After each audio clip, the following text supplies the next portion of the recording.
बिस्मिल्लाहिर्रहमानिर्रहीम अस्सलामुअलैकुम रहमतुल्लाह। जनरल फैज़ हमीद की गिरफ़्तारी के बाद पाकिस्तान में ये बहस हो रही है कि इसका दायरा कार बढ़ाया जा रहा है। जनरल फैज़ के बाद बहुत सारे लोगों को गिरफ़्तार किया जा सकता है, अरेस्ट किया जा सकता है। वो ख़ास तौर पर इमरान खान की जो बंदा सहूलतकारी कर रहा था। देखें, ये जो इस वक्त जनरल फैज़ हमीद को गिरफ़्तार किया गया है, इसके पीछे 2-3 बयानिए इस वक्त काम कर रहे हैं। 2-3 बयानिए।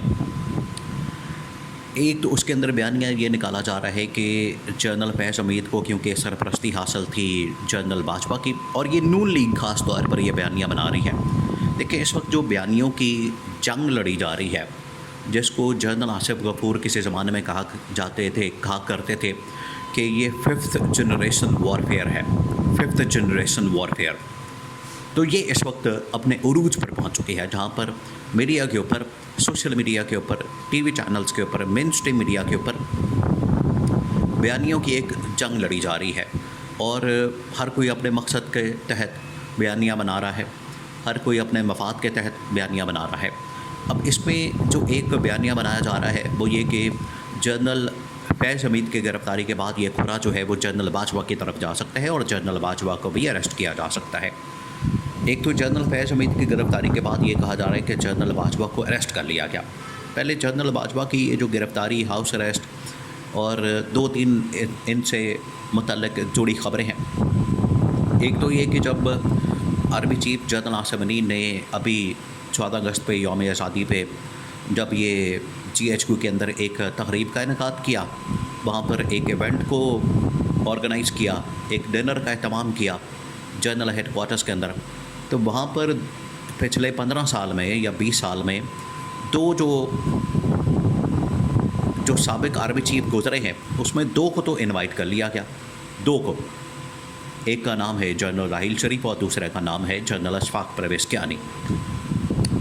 2 को तो इनवाइट कर लिया गया। अब इस 15-20 साल के अरसे में असल में गुज़रे हैं 3 आर्मी चीफ़ जो रिटायर हुए हैं।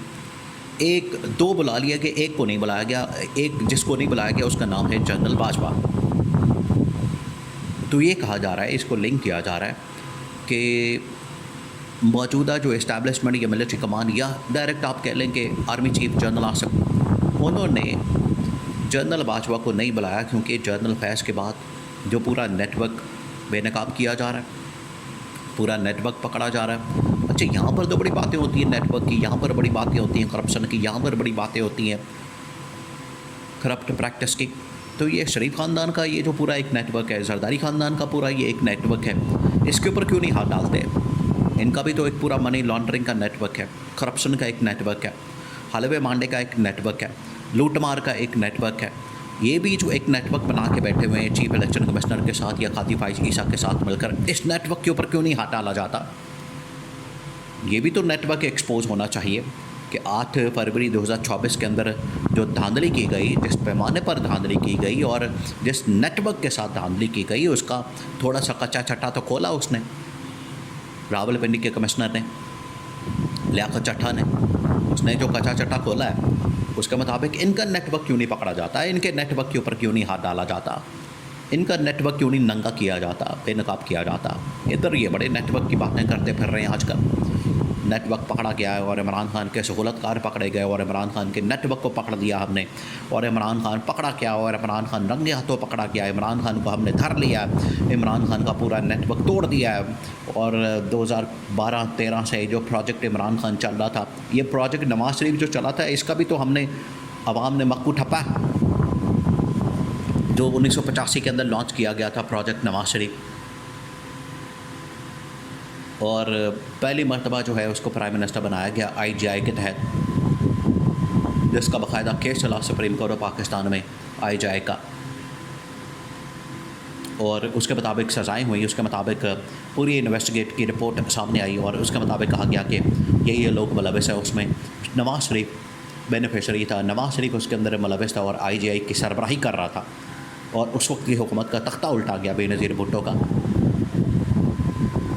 तो ये भी तो पूरा नेटवर्क है, ये भी तो बेनकाब होना चाहिए, इसका भी तो एहतसाब होना चाहिए, इसकी भी तो अकाउंटेबिलिटी होनी चाहिए कि सिर्फ़ और सिर्फ इनके मुखालफिन की अकाउंटेबिलिटी होनी है।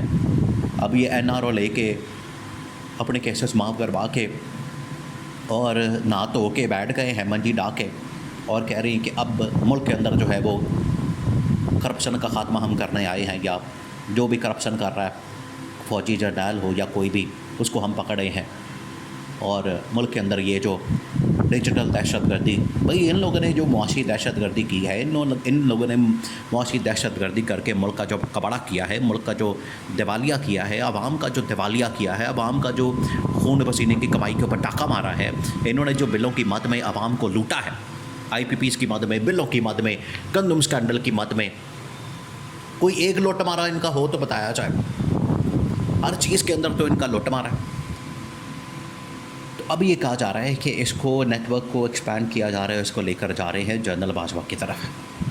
तो जनरल बाजवा की पहले जो गैर हाज़िरी है, इसको लिंक किया गया कि जनरल बाजवा देखें बिगड़ गई है, गल वध गई है, और बिगड़ गई है जनरल बाजवा की जनरल आसिफ के साथ। और ये पूरा बयानिया बनाया जा रहा है ख्वाजा आसिफ की जानिब से, हर रोज़ की बुनियाद के ऊपर जहर उगला जा रहा है कि जनरल बाजवा ने, जनरल फैज़ रुकावट बने हुए थे जनरल आसिफ की तैनाती में।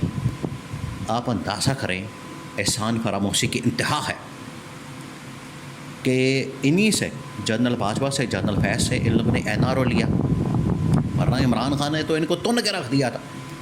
इमरान खान तो नहीं इनको छोड़ने वाला था। इमरान खान ने तो तब तक कहा था कि मैंने नहीं छोड़ना जब तक ये कौमी ख़जाने से लूटे हुए पैसे वापस नहीं कर देते। ऐसा वापस करें, जहाँ मर्जी दफ़ा हो जाए, मुझे कोई परवाह नहीं। इनको जेल में रख के मैंने कौन सा कोई तमगा लेना। इमरान खान ने कहा कि मैंने सिर्फ इस वजह से जेल में रखा, ये लूटा हुआ माल वापस कर। तो इन्हीं से ये लोग NRO लेके जनरल बाजवा से, जनरल फैज़ से अपने केसेस माफ़ करवा के और यहाँ से दौड़े थे, भागे थे, लंदन इनको भेजा था, आज उन्हीं के ऊपर हमला कर रहे हैं।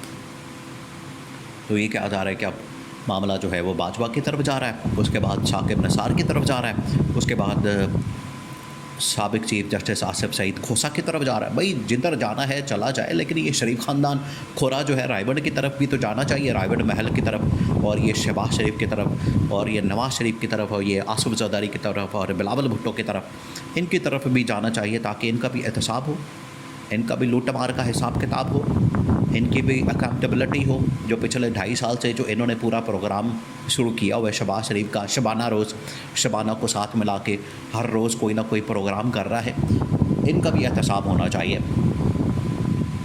ताकि आवाम के सामने अगर आज फौज अंदर अपना एहतसाब कर रही है, तो ये जो लुट मारा करते हैं इनका भी एहतसाब करके दूध का दूध और पानी का पानी किया जाए।